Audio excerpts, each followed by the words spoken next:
Hi, it's Dan from Tornado Talk. The way we keep this show free for everyone is with your support. And with the holidays around the corner, you might be searching for a perfect gift. We have a special offer right now. Order an Eton Zone Guard Plus AM/FM Weather Alert radio and 2 Tornado Talk koozies for just $25. We'll deliver it to your doorstep absolutely free. Just click on the weather radio icon on our website, tornadotalk.com. That's tornadotalk.com. The only way we can continue to make this show available free is with your help, and we thank you in advance.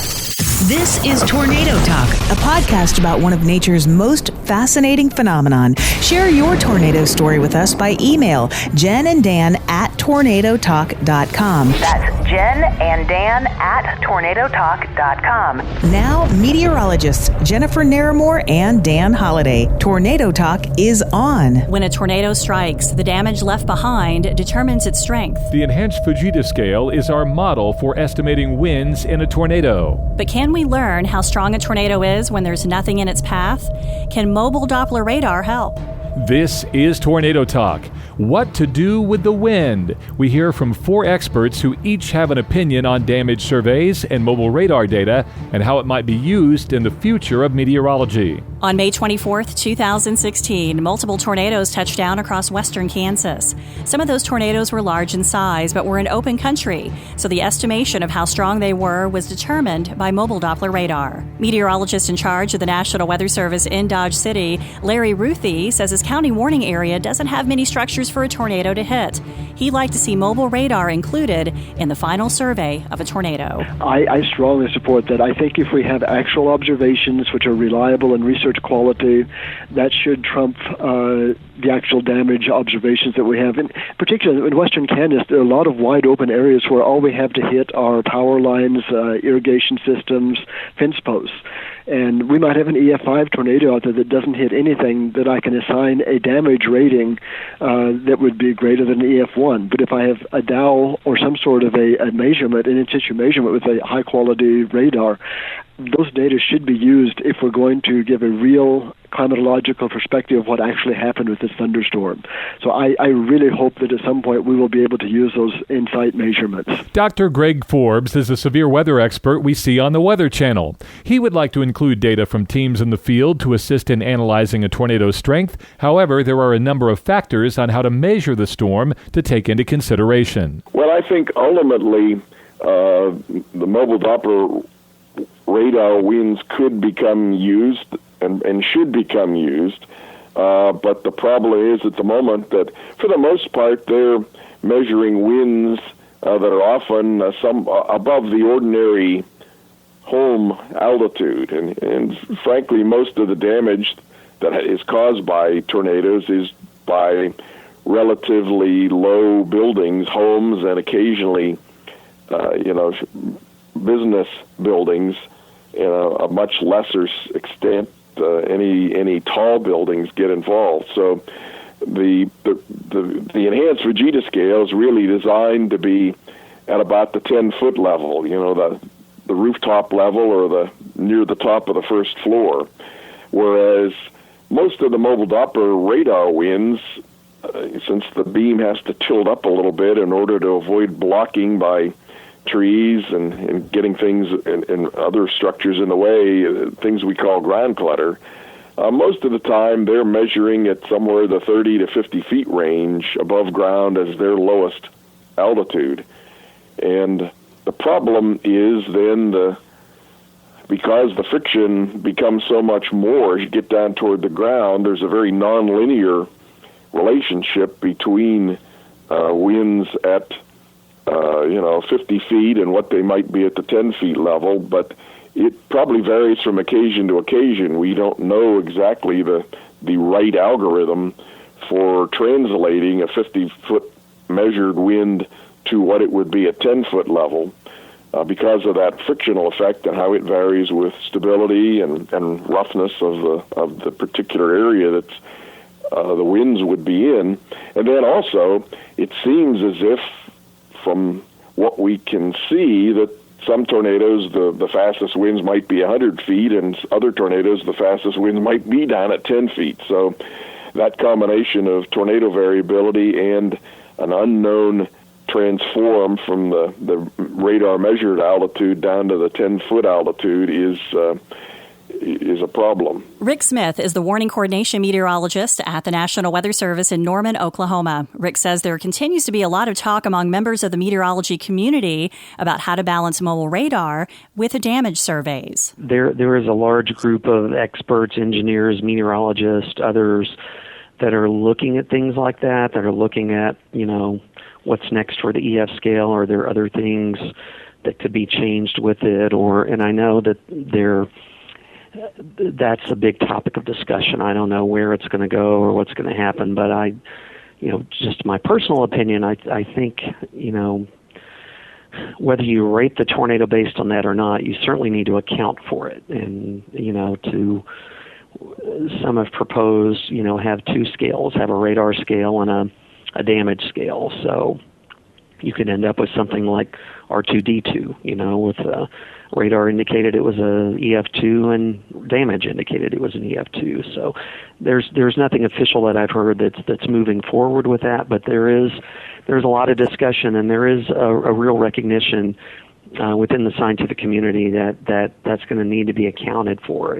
There are more mobile radars now than just out in Oklahoma. I mean, there was the Vortex Southeast experiment that went on. The University of Alabama Huntsville has a mobile radar, I believe. So, it's something that we're going to have to address somehow, and I think it is being addressed, but I don't know where we're headed with it. It is difficult for someone who is watching a tornado to completely understand how a tornado can be extremely large, yet not damage anything and be rated so low. Rick explains why that is. There are a lot of misconceptions when it comes to, estimating a tornado's intensity.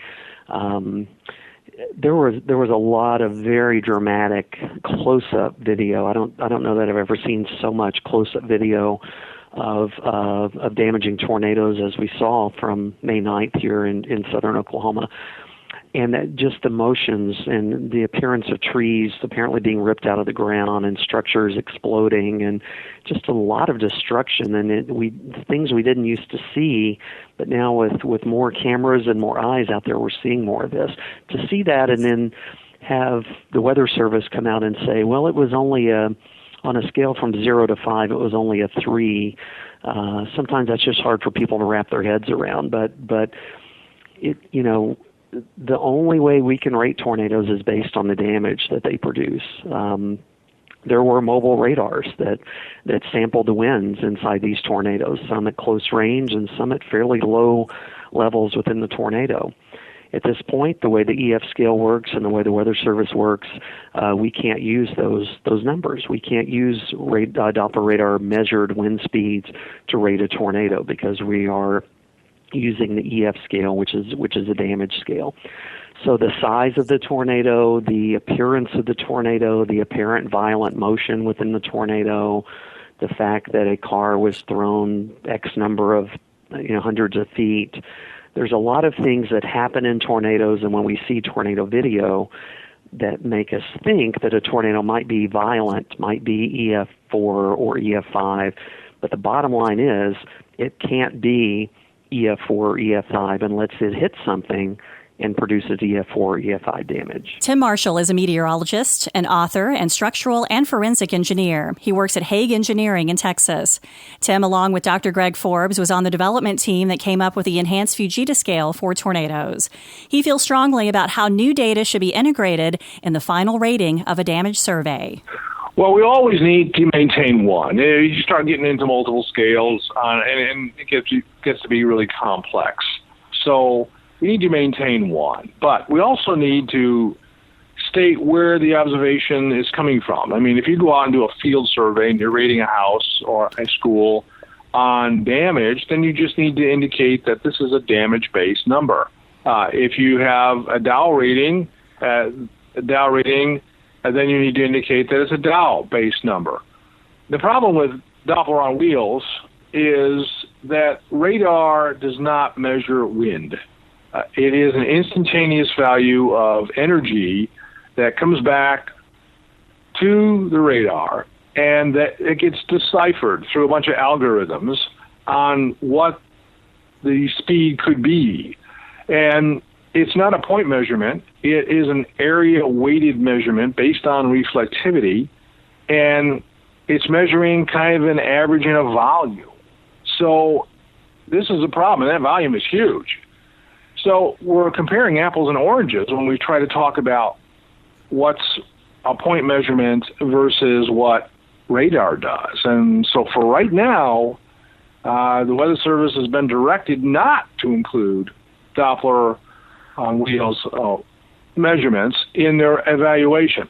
I think it'll eventually happen, but I think you need to use it as a grain of salt that it is apples versus oranges. There needs to be some way to compare a Doppler on wheels measurement with an actual measurement. Maybe there could be towers, instrumented towers that are there during like a gust front or something, and then you have a Doppler on wheels nearby and you measure that and compare the two. You know, what's the readings on the wind tower versus what the readings are on the Doppler on wheels. Try to do some calibration. Our experts agree that new data should be used to help us learn and understand even more about each tornado, but how all of it is factored will be something we likely see evolve over time.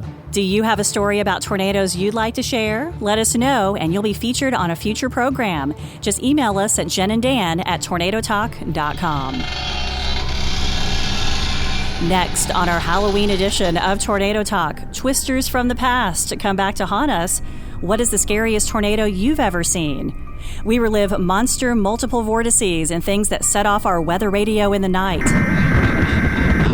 It's Frightening Funnels on episode 24 of Tornado Talk.